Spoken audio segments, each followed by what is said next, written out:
ನಮಸ್ಕಾರ, ನಾನು ಡಾಕ್ಟರ್ ಜಿನು ಆಂಟೋನಿ, ಕನಕ ನಿಸರ್ಗ ಮನೆ ಕಾಗಿನಲ್ಲೇ.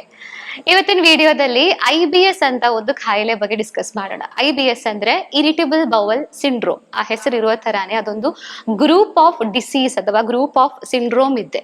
ಏನೇನೆಲ್ಲ ಸಿಂಪ್ಟಮ್ಸ್ ಇರುತ್ತೆ ಅದರಲ್ಲಿ? ಹೊಟ್ಟೆ ನೋವಿರುತ್ತೆ, ಹೊಟ್ಟೆ ಉಬ್ರ ಆಗೋದಿರುತ್ತೆ, ಕೆಲವರಿಗೆ ಲೂಸ್ ಮೋಷನ್ ಆಗ್ತಾ ಇರುತ್ತೆ, ಊಟ ಮಾಡಿದ ತಕ್ಷಣ ಮೋಷನ್ಗೆ ಹೋಗ್ಬೇಕು ಅಂತ ಅನ್ಸೋದು, ಪದೇ ಪದೇ ಮೋಷನ್ ಹೋಗುದು, ಕೆಲವರಿಗೆ ಒಂದಿನ ಮೋಷನ್ ಇರುತ್ತೆ, ಒಂದಿನ ಮೋಷನ್ ಬರಲ್ಲ, ಮಲಬದ್ಧತೆ ಬರೋದು, ಕೆಲವರದ್ದು ಮೋಷನ್ ಅಲ್ಲಿ ಮ್ಯೂಕಸ್ ಬರೋದು, ಕೆಲವರು ತುಂಬಾ ಎಷ್ಟು ತಿಂದ್ರೂ ವೆಯ್ಟ್ ಗೈನ್ ಆಗಲ್ಲ, ವೆಯ್ಟ್ ಲಾಸ್ ಆಗ್ತಾ ಹೋಗುತ್ತೆ. ಸೊ ಈ ತರ ಇಷ್ಟು ಸಿಂಪ್ಟಮ್ಸ್ ಗಳನ್ನ ಒಟ್ಟಿಗೆ ಹೇಳುವ ಒಂದು ಕಂಡೀಷನ್ ಇದೆ ಇರಿಟೇಬಲ್ ಬೌಲ್ ಸಿಂಡ್ರೋಮ್ ಅಂತಿರೋದು. ಇದು ಎರಡು ಟೈಪ್ ಇದೆ. ನಾವು ಅದನ್ನ ಡಯರಿಯಾ ಡಾಮಿನೇಟೆಡ್ IBS ಅಂತಾನು, ಕಾನ್ಸ್ಟಿಪೇಷನ್ ಡಾಮಿನೇಟೆಡ್ IBS ಅಂತಾನು ಹೇಳ್ತೀವಿ. ಡಯರಿಯಾ ಡಾಮಿನೇಟೆಡ್ ಅಂದ್ರೆ ಅವರಿಗೆ ಲೂಸ್ ಮೋಷನ್, ನೀರ್ ತರ ಮೋಷನ್ ಹೋಗ್ತಾ ಇರುತ್ತೆ, ದಿನ ಒಂದು 7-8 ಸಲ ಮೋಷನ್ ಹೋಗ್ತಾ ಇರುತ್ತೆ. ಮಲಬದ್ಧತೆ ಡಾಮಿನೇಟೆಡ್ ಅಥವಾ ಕಾನ್ಸ್ಟಿಪೇಷನ್ ಡಾಮಿನೇಟೆಡ್ IBS ಅಂತ ಇದ್ರೆ ಅವರಿಗೆ ಮೋಷನ್ ಬರೋಕೆ ತುಂಬಾ ಕಷ್ಟ ಇರುತ್ತೆ.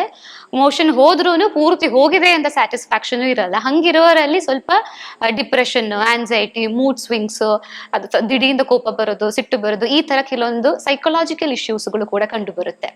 ಸೊ ಯೂಶುವಲಿ ಅಲೋಪತಿ ಡಾಕ್ಟರ್ಸ್ ಎಲ್ಲದು IBS ಒಂದು ಸೈಕಲಾಜಿಕಲ್ ಕಂಡೀಷನ್ ಅಂತ ಹೇಳೋದು. ಯಾಕೆಂದ್ರೆ IBS ಅಂತ ಕಾಯಿಲೆ ಕಂಡಿಡಕ್ಕೆ ಯಾವ ಬ್ಲಡ್ ಟೆಸ್ಟ್ಗಳು ಇಲ್ಲ, ಯಾವುದು ಸ್ಕ್ಯಾನಿಂಗು ಇಲ್ಲ.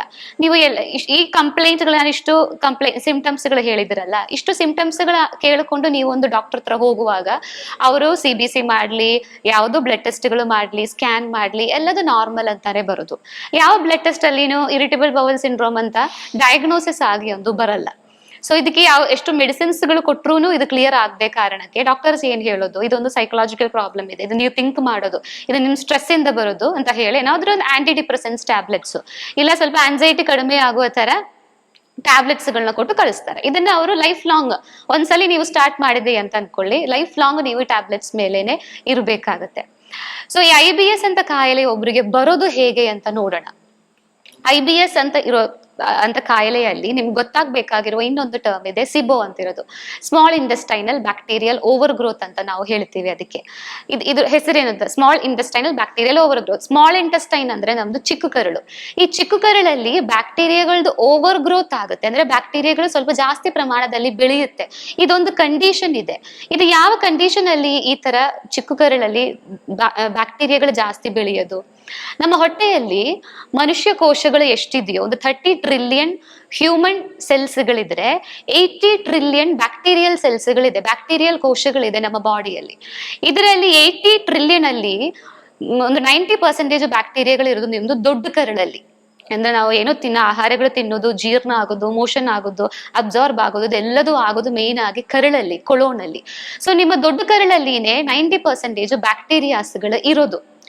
ಕೆಲವೊಂದು ಕಂಡೀಷನ್ಗಳಲ್ಲಿ ನೀವು ಜಾಸ್ತಿ ಆಂಟಾಸಿಡ್ಸ್ ಗಳು ತಗೊಳ್ಳೋರಾಗಿದ್ರೆ, ಸ್ವಲ್ಪ ಅಸಿಡಿಟಿ ಬಂತು, ಇಲ್ಲ ಎದೆ ಉರಿ ಬಂತು, ಎದೆ ನೋವು ಬಂತು, ಹತ್ರ ಇರುವ ಮೆಡಿಕಲ್ ಶಾಪಿಗೆ ಹೋಗಿ ಆಂಟಾಸಿಡ್ ತಗೊಳ್ಳೋ ಅಭ್ಯಾಸ ನಿಮಗಿದ್ರೆ, ಪೇನ್ ಕಿಲ್ಲರ್ಸ್ ಗಳು ಜಾಸ್ತಿ ತಗೊಳ್ಳುವ ಅಭ್ಯಾಸ ಇದ್ರೆ, ಆಂಟಿಬಯೋಟಿಕ್ಸ್ ಜಾಸ್ತಿ ತಗೊಳ್ಳೋ ಅಭ್ಯಾಸ ಇದ್ರೆ, NSAID ಅಂತ ನಾವು ಹೇಳ್ತೀವಿ, ನಾನ್ ಸ್ಟೆರಾಯ್ಡಲ್ ಆಂಟಿ ಇನ್ಫ್ಲಮೇಟರಿ ಡ್ರಗ್ಸ್ ಗಳು, ಈ ತರ ಇಂಗ್ಲಿಷ್ ಗುಳಿಗೆಗಳು ಜಾಸ್ತಿ ತಗೊಳ್ಳುವ ಅಭ್ಯಾಸ ನಿಮಗೆ ಇದ್ರೆ ನಿಮ್ ಹೊಟ್ಟೆದು pH ಅಂದಿರೋದು ಕಡಿಮೆ ಆಗುತ್ತೆ.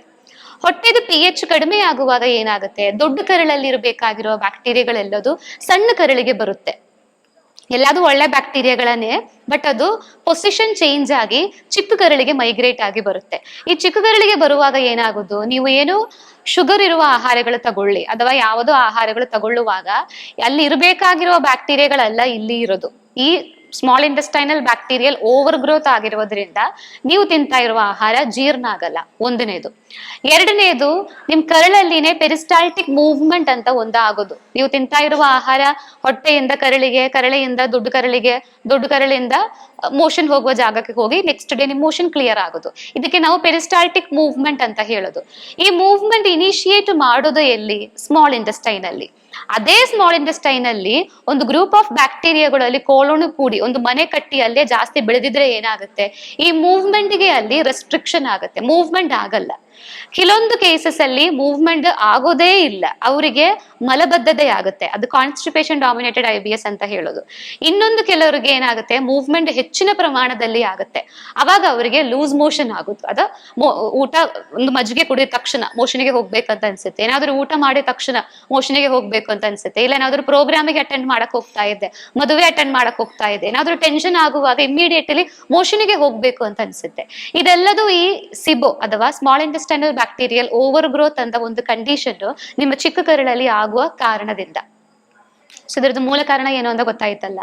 ಇನ್ನು ಇದಕ್ಕೆ ಟ್ರೀಟ್ಮೆಂಟ್ ನೀವು ಏನ್ ಮಾಡ್ಬೇಕಾಗುತ್ತೆ, ಒಂದು ನಾವು ಹೇಳಿದ ತರ ನಿಮಗೆ ಏನಾದ್ರೂ ಈ ಅಲೋಪತಿ ಗುಳಿಗೆಗಳು ಜಾಸ್ತಿ ಮಿಸ್ಯೂಸ್ ಮಾಡುವ ಹ್ಯಾಬಿಟ್ಗಳಿದ್ರೆ ಸಣ್ಣ ಪುಟ್ಟ ವಿಷಯಕ್ಕೆಲ್ಲ ಹೋಗಿ ಇಂಗ್ಲಿಷ್ ಗುಳಿಗೆನ ತಗೊಳ್ಳುವ ಅಭ್ಯಾಸ ಒಂದು ಸ್ಟಾಪ್ ಮಾಡಬೇಕು.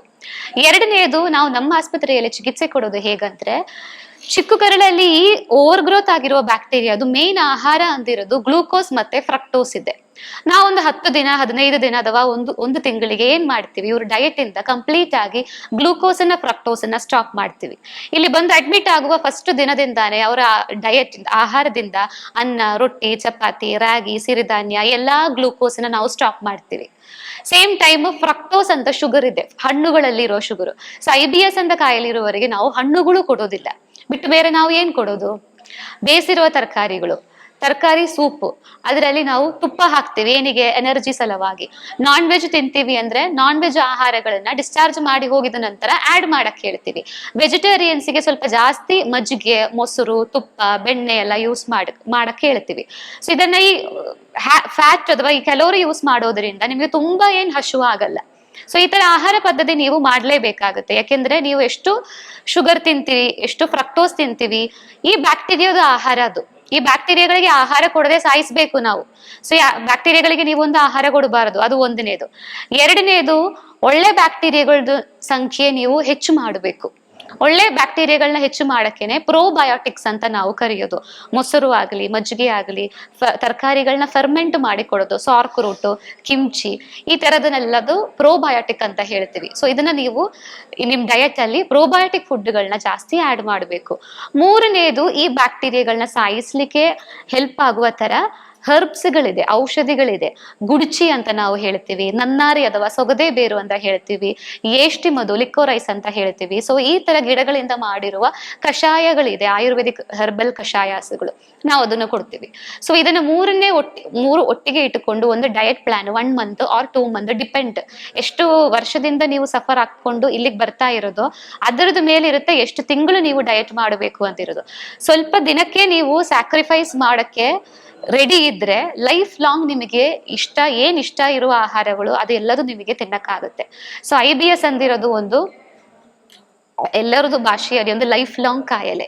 ಇದಕ್ಕೆ ಚಿಕಿತ್ಸೆ ಅಂದಿರೋದು ತುಂಬಾ ಕಷ್ಟ. ಈ ಚಿಕಿತ್ಸೆ ನಿಮಗೆ ತಗೊಂಡು ಕಂಪ್ಲೀಟ್ ಆಗಿ ಆರಾಮಾಗ್ಬೇಕು ಅಂದ್ರೆ ಸ್ವಲ್ಪ ಸ್ಯಾಕ್ರಿಫೈಸ್ ಮಾಡಕ್ಕೆ ನೀವು ರೆಡಿ ಇರಬೇಕಾಗುತ್ತೆ. ಅದು ಹೇಗೆ ಮಾಡೋದು, ಎಷ್ಟು ದಿನ ಮಾಡಬೇಕು ಅಂತ ಹೇಳ್ಕೊಡಕ್ಕೆ ನಾವು ಇಲ್ಲಿದ್ದೀವಿ.